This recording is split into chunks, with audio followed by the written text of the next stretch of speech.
Layo magkaroon kayo ng prangkisa, tinanong pa kayo, did you renounce your American citizenship? Pagka tanggi-tanggi pa ninyo, no. Pagkatapos sasabihin nyo sa amin na wala kayong allegiance sa American government. Baka gusto po ninyong reviewin muna yung tanong ninyo, Mr. Lopez, at naririnig po kayo ng American Embassy. Kayo po ay Amerikano ngayon. Kasi po, Mr. Lopez, ang matinding problema na kinakaharap ninyo sa pagdinig na ito ay hindi naman po yung pagiging Pilipino na nababalot po ng napakaraming pagdududa. Kung hindi, yung pagiging Amerikano ninyo. Bakit po? Kahit na po tanggapin ko na Pilipino kayo ngayon, Mr. Lopez, sige, wala na po yung duda halimbawa, hindi rin po kayo makaliligtas doon sa pagtatangi sa Pilipino lamang na may karapatang magmay-ari at mamahala ng mass media sapagkat dalawa po nga ang inyong pagkamamamayan. Isang Amerikano kayo at isa pang Pilipino. Ulitin ko po, Mr. Lopez, mahigpit po ang kautosan ng ating saligang batas. Ownership and management of mass media shall be limited to Filipinos, or corporations, cooperatives, associations, wholly owned by such citizens. Kapag ka purong kape po ang pinag-uusapan, Mr. Lopez, barako po ang ibig sabihin nun. Hindi po kape Amerikano na nabibili ni Congressman Mike Defensor sa Starbucks. Ganun lang po kasimple yun. Gaya po ng nasabi ko na, Mr. Lopez, ang pagiging Pilipino nyo siguro tatanggapin namin. Pero yung nagiging problema, bagamat ginusto nyong kilalanin lang ang pagka-Pilipino nyo ngayon, yung po talagang pagiging Amerikano. Pwede po bang sabihin ninyo sa amin, Mr. Lopez, ito po tapatan, nakaharap po kayo sa taong bayan, na kapag sinusuri natin ang mahigpit na kautusang ito ng ating saligang batas, tatanggapin lamang po ba namin ang pagiging Pilipino ninyo? At tatakpan namin ang aming mga mata na kayo hindi Amerikano? Ganun po bang gusto ninyong gawin? Alam niyo po, I am already 68 years old po. My record over the last 35 years is in the public records. You don't have to make a judgment without evaluating the evidence po. So if you look at that judgment, I stand by the record that I have put together in the last 35 years as chairman of ABS-CBN po. It is very clear that my actions have been. There is no question that there's a conflict of interest between my being a Filipino and being an American. Time and again, I have shown that my actions always favor the Filipino. That is why our saying, the mission statement of ABS-CBN is in the service of the Philippines. I am not making any judgment. For the record, I'm going to say that, Mr. Lopez. But since it was, you were the one who brought this up. Sabi ko nga po kanina sa abogado ninyo, natutunan po namin sa eskwela na ang prinsipyo ng jus sanguinis is basically a legal fiction. I'd like to be able to ask you, Mr. Lopez, when you said that you will live and die as a Filipino, may I ask you if that claim for patriotism was supported by empirical evidence of allegiance to this country? You please tell us briefly, how much have you done for the Philippines to merit an evaluation of your loyalty, your fidelity, and your allegiance to this country? You tell us. Those are big words. You wanted to live and die for this country.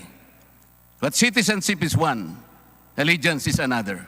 They say that citizenship, Mr. Lopez, is better found, or the meaning of that can be found in allegiance. Because citizenship is not convenience. Citizenship is earned. That is not inherited, technically speaking. You tell us now, Mr. Lopez, how much have you done so that we can sufficiently assert or even assess your allegiance to this country? It is your time, Mr. Lopez. Please tell us.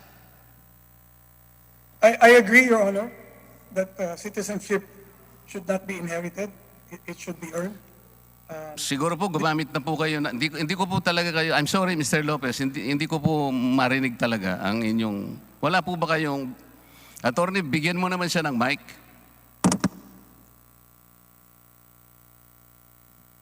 How is that, Your Honor? Can you hear me now? Yan, medyo malinaw na po. I agree, Your Honor, that citizenship should be earned and not inherited. I believe that the actions that I've carried out throughout my career as the chairman of ABS-CBN merit that I have done everything I can for the Filipino. There are many instances of this particular fact. Perhaps we can just relate one event. Attorney Brosas, I believe, talked about the fact that when ABS-CBN was taken off the air, there were over 3 million Filipinos that no longer could receive any signal that allowed them to be informed about the issues that beset our country, in particular the pandemic. Those 3 million Filipinos live in areas that are outlying areas. Hindi po yon in the rural areas. These are out in the mountains. And these are places where we have put our signal in order to reach these Filipinos. Those signals that we put in these particular areas will not generate the kind of income that will allow you as a businessman to make an adequate return. We did it because we believe that the Filipino should be informed. And those are the people that are affected by the fact that the ABS-CBN has been closed. Hindi yan negosyo po.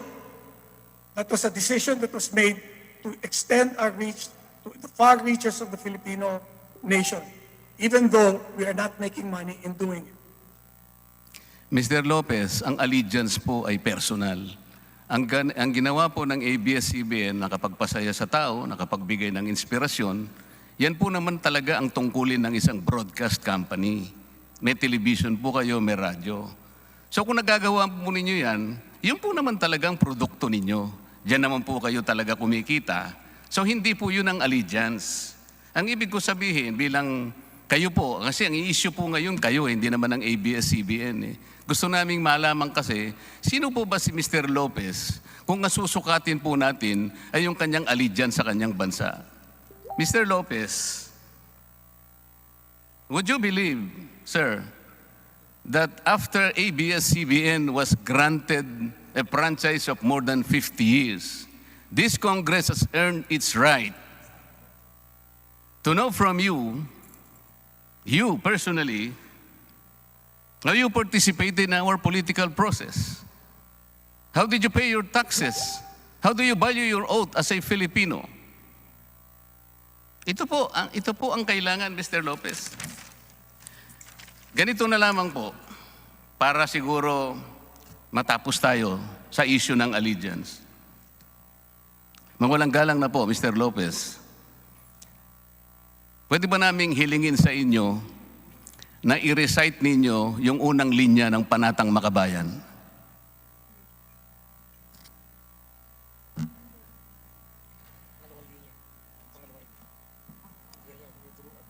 Unang linya lang. Congressman Zarate, baka gusto mo ng tulungan. I take exception to the side comments of Congressman Marcoleta. Baka lang gusto nyo pong tulungan. I have my own time. Iniibig ko ang Pilipinas. Salamat po. Mr. Speaker, I move to strike the statement of Mr. Marcoleta. COMSEC